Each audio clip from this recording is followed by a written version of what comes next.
Hello everyone, welcome back to my new course ASP.NET Core Web API.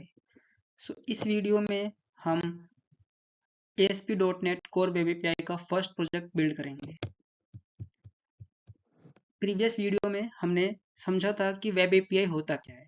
Okay, सो हमें पता चला कि web API is nothing but it is a interface between client and server, and this web API contain some methods that's called HTTP methods. Okay, like here some methods are get method, post method, delete method, put method. By using those method we can request to the server, and server if return something that is called response, and the format of this response is JSON format. Okay, JSON means key value pair. Okay, now what we are building today. So आज का agenda क्या है? So basically first of all we install Visual Studio. Okay, और मैं आपको बताऊंगा कि Visual Studio install कैसे करते हैं। क्रिएट करेंगे हम अपना पहला API प्रोजेक्ट और अंडरस्टैंड समझने की कोशिश करेंगे कि प्रोजेक्ट का स्ट्रक्चर होता कैसा है। उसके बाद हम अपने प्रोजेक्ट को रन करेंगे, run the API, and then we test with Swagger UI as well as Postman UI. Before the installation we need to download the Visual Studio Community। तो आपको लिखना है Visual Studio Community और आपको search करना है। तो आपको यहाँ पहला ऑप्शन दिखेगा download the latest free version for visual studio community. Okay sir, तो राइट साइड में आपको एक डाउनलोड का ऑप्शन दिखेगा। Okay, basically visual studio community है क्या? ये एक आईडीई है, ठीक है, इंटीग्रेटेड डेवलपमेंट एनवायरनमेंट, जिसपे आप मॉडर्न एप्लीकेशन बना सकते हो। किस किस टाइप की एप्लीकेशन बना सकते हो? आप एंड्रॉयड एप्लीकेशन बना सकते हो, आईओएस एप्लीकेशन बना सकते हो, विंडोज एप्लीकेशन बना सकते हो, वेब एप्लीकेशन बना सकते हो, और क्लाउड सर्विसेज भी एप्लीकेशन बना सकते हो। ओके, तो आपको यहाँ सिंपली लेफ्ट साइड में डाउनलोड पे क्लिक करना है।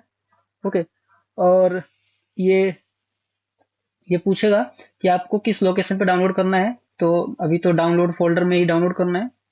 तो सिंपली ये सिर्फ 4.3 MB का है विजुअल स्टूडियो का सेटअप। ओके, जब इस सेटअप डाउनलोड हो जाएगा तो आपको इस पे क्लिक करना है। ओके, तो ये आपसे परमिशन मांगेगा and press S, then continue. So ये कुछ फाइलें डाउनलोड कर रहा है एज वेल एज इंस्टॉल कर रहा है फॉर मेकिंग आईडीई। ओके, उसके बाद ये आपको ये स्क्रीन विजिबल होगी जिसमें आपका पहला ऑप्शन है वर्कलोड। ओके, वर्कलोड बेसिकली ये बता रहा है कि आप किस टाइप की एप्लीकेशन बनाना चाह रहे हैं।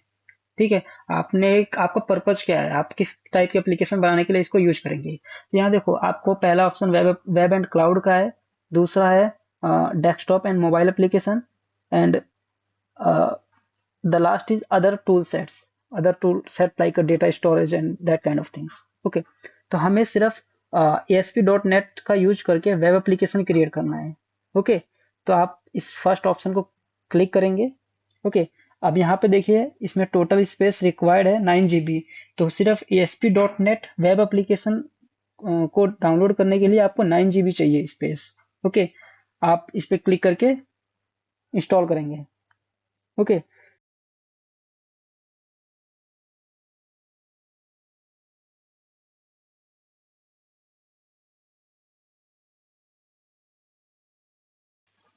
आई थिंक इंस्टॉलेशन हो चुका है।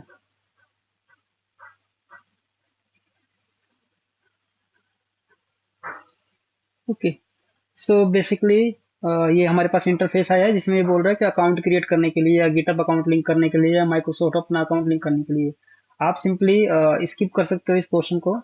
ठीक है, तो उसके बाद ये पूछेगा कि आपको थीम कौन सी सेलेक्ट करनी है। ठीक है, dark, so everyone developer prefer dark, so I here selected dark. तो आप अगर उसको स्टार्ट करोगे तो ये इंटरफेस ओपन होगा। ओके, सो यहाँ पे देखिए clone, open project or solution, open local folder and create new project. Okay, these are my previous project that I already work on it. So आप create new project पे click करेंगे। Okay, so यहाँ पे देखिए आपको बहुत सारे if you see in the search bar it's have written search for templates. Okay, तो यहाँ पे आप कंसोल एप्लीकेशन बना सकते हो, ब्लेजर वेब ऐप बना सकते हो, रेजर पेज बना सकते हो, but our course is dedicated for ASP.NET core web API। तो आप सिंपल इस पे क्लिक करेंगे, इसको सेलेक्ट करके नेक्स्ट करेंगे। ओके, यहाँ आपको पूछेगा आपके प्रोजेक्ट का नाम, ठीक है, आपको अपने प्रोजेक्ट का क्या नाम रखना है। सो ये मेरा पहला प्रोजेक्ट है, तो मैं इसको लिखता हूँ माई फर्स्ट API। ओके, और यहाँ पे ये पूछ रहा है लोकेशन बाय डिफॉल्ट ये सोर्स और रेपो में उस लोकेशन पे ये क्रिएट करने जा रहा है, स्टोर करेगा इसको।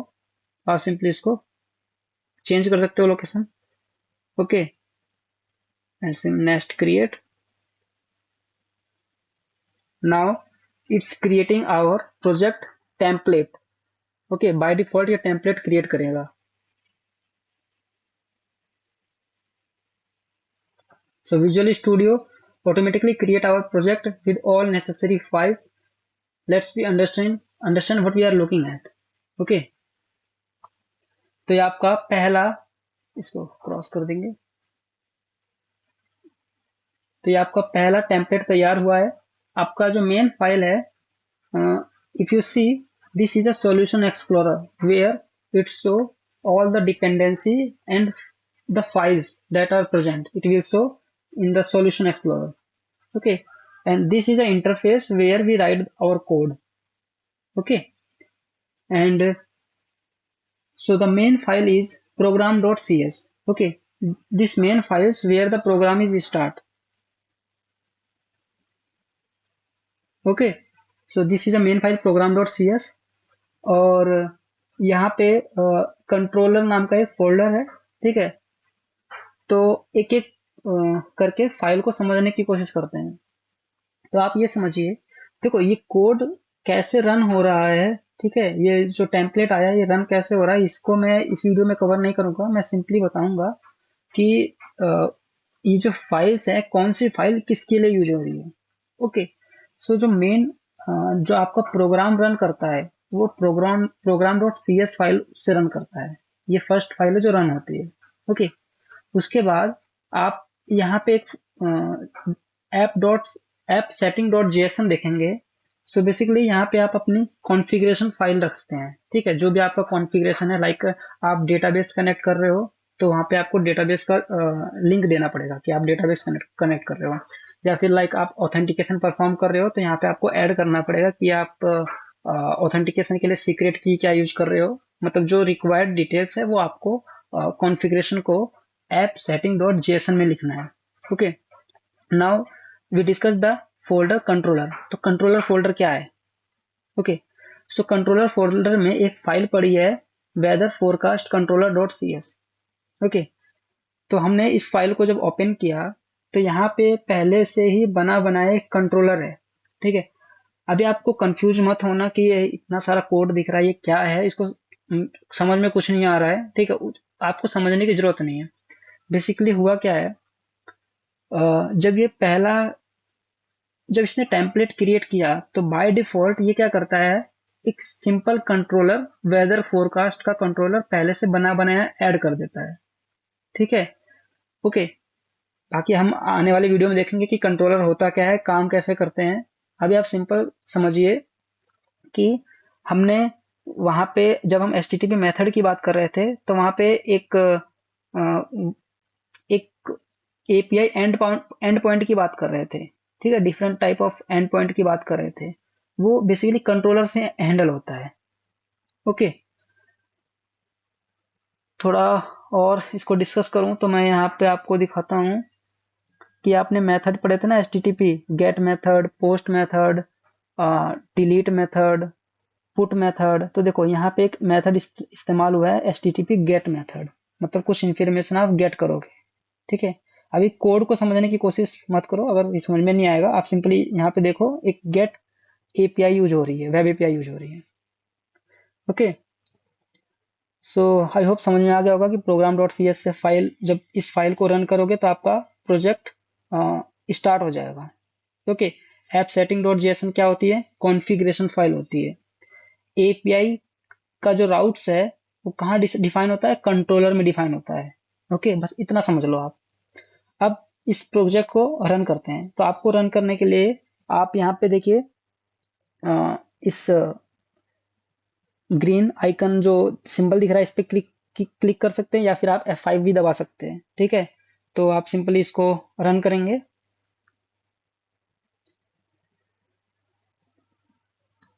सो हियर बिल्ड स्टार्टेड, तो आपका प्रोजेक्ट स्टार्ट हो गया है।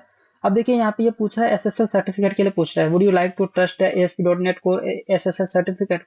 तो बेसिकली एसएसएल सर्टिफिकेट क्यों मांग रहा है, क्योंकि अगर आप यहाँ पे देखो, यहाँ पे हमने इसको स्टॉप करता हूँ, ये प्रोजेक्ट चालू हो गया था। यहाँ पे देखिए आपने HTTPS सेलेक्ट किया है ना, तो इसके लिए ये पूछेगा SSL सर्टिफिकेट के लिए। आप सिंपली अगर HTTP मेथड यूज करेंगे तो आपको ये उस आपसे ये नहीं पूछेगा उसके बारे में। तो सिंपली आपका ये प्रोजेक्ट रन हो जाएगा। ठीक है, एप्लीकेशन रन हो गई। अब जब एप्लीकेशन रन हो गई तो बाय डिफॉल्ट ये वेब पेज खुल जाएगा आपका। ठीक है, सो बेसिकली ये जो इंटरनली जो टेम्पलेट बना था, ये टेम्पलेट बाय डिफॉल्ट ये ओपन हो जाएगा। ओके, अब यहाँ पे देखिए ये बेसिकली स्वैगर यूज कर रहे हैं। ठीक है, तो वहां पे देखो मैंने बताया था बाय डिफॉल्ट टेम्पलेट उन्होंने वेदर फोरकास्ट का बनाया है, और देखो यहाँ पे गेट एपीआई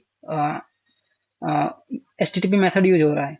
ओके, तो सिंपली अगर आप यहाँ पे ट्राई इट आउट लिखा था, इस पे आप क्लिक करेंगे और इसको एग्जीक्यूट करेंगे।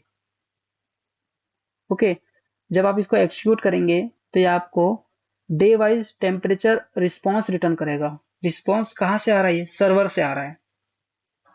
आई थिंक आपको थोड़ा समझ में आ रहा होगा।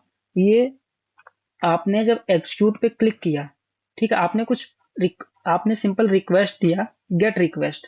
गेट रिक्वेस्ट किसके लिए, आपको वेदर के बारे में इंफॉर्मेशन चाहिए, और आपने गेट रिक्वेस्ट एग्जीक्यूट किया। तो एग्जीक्यूट करने के बाद उधर से सर्वर ने कुछ रिस्पॉन्स दिया, वो रिस्पॉन्स ये आपका शो हो रहा है। ओके, रिस्पॉन्स अगर यहाँ पे आपका 200 है, 200 का मतलब रिस्पॉन्स सक्सेसफुली आ गया है, इसमें कोई मतलब प्रॉब्लम नहीं हुई है। ओके, यहाँ पे देखिए डेट, टेम्परेचर समरी, ये हर एक डे के हिसाब से दिख रही है। 26, 27, 28 डे का टेम्परेचर क्या होगा, ये आपको इन्फॉर्मेशन मिल रही है, गेट इन्फॉर्मेशन मिल रही है। अगर आप इसी को टेस्ट करना चाह रहे हो पोस्टमैन के थ्रू, ओके, तो ये देखिए ये रिक्वेस्ट का यूआरएल है, ये आपको उसमें पोस्टमैन में लिखना पड़ेगा। ओके, फॉर एग्जांपल अगर आप इसको पोस्टमैन में करना चाह रहे हो,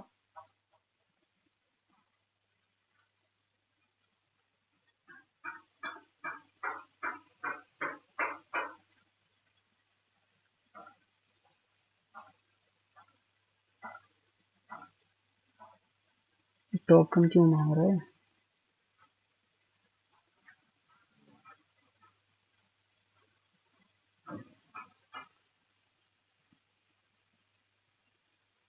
ओके, तो यहाँ पे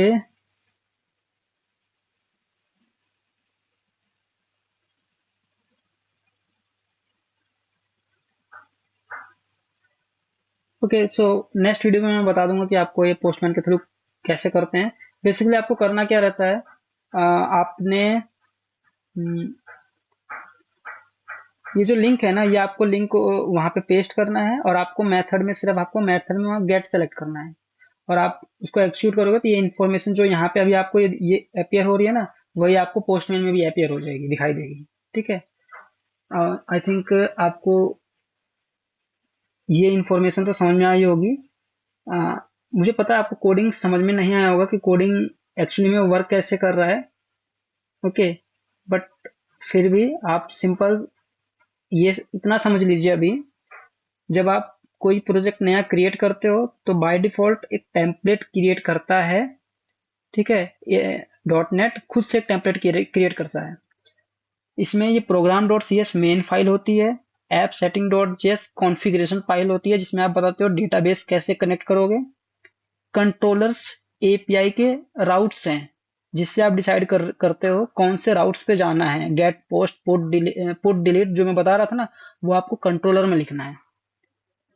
आई थिंक आप ये क्लियर होगा आप सबको। Okay, so thank you so much. इस वीडियो को यहीं पे एंड करते हैं।